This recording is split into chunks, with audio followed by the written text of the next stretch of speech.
Are you destructive of yourself? That was a very personal question. I'm sorry, I didn't even introduce myself. I'm Matt. We are going through The Artist's Way with the Intention Inspired fam, and we're on week 5, the last day of week 5 of this epic 12-week journey as we are recovering a sense of possibility. And on this last day, we are asking ourselves that question. We are looking at the ways in which we are self-destructive, which can be a very difficult question to answer, especially because it is ourself that we have been systematically destroying, albeit often unconsciously.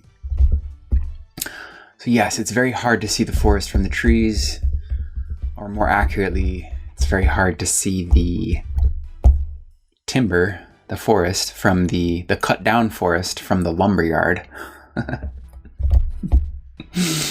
So, as we get ourselves caught up in the trap of serving others and not meeting our own needs, it doesn't really look self-destructive, does it?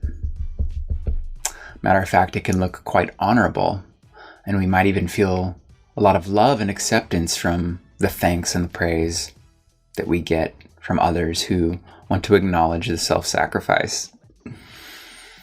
So, how do we catch these patterns of self-destruction? How do we see more clearly how we're destructive to our true nature? Well, we're doing it! That's what we're doing! It's the exercises that we've been doing. It's the artist states and the morning pages. I don't know if you've noticed, but they help us take that seat of awareness. Or as Gary Uvik calls it in his book title, the seat of the soul, which is on Oprah's book club list. So, that seat of awareness, which I would assert is more accurate of who you really are, at least that can be described from my limited perspective and limited language. But it is that place of pure awareness that is behind our victim mentality and behind our scarcity mentality and even behind our virtuous mentality. Quite literally behind as many mentalities as we can manage. It is this, from this place, that we can see so much more clearly.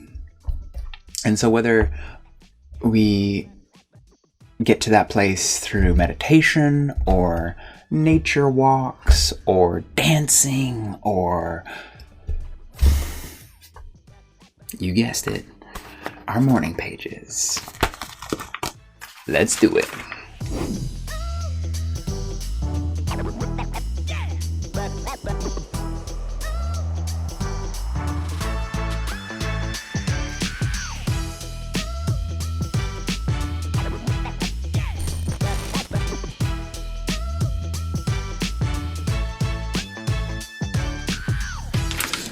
So, highly recommend doing the exercise today. I'll just read the lead up to the exercise so you know what it entails and why you might want to do it. Starting with the question, are you self-destructive? This is a very difficult question to answer.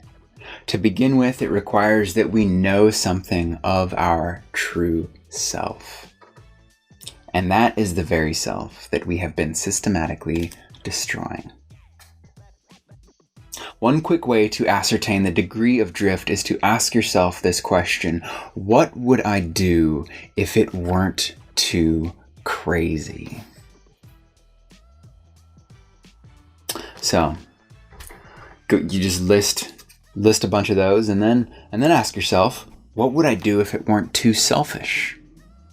This is your life. You can do whatever you want with it. You are encouraged to be as selfish as you can be. And part of that includes serving others and, more importantly, serving yourself. And I'll end on this closing statement by Julia. By seeking the creator within and embracing our own gift of creativity, we learn to be spiritual in this world, to trust that God is good, and so are we, and so is all of creation. In this way, we avoid the virtue trap. So there it is. It's all laid out. I really hope you enjoy this week, this session. I know it was a deep one. Let's see. Tomorrow, week 6, we will be diving into recovering a sense of abundance. Cool. Looking forward to that. Until then, I hope you enjoy your process of inquiry and exploration and curiosity and creativity. Thank you so much for joining me. I'll see you tomorrow. Peace, love, and play.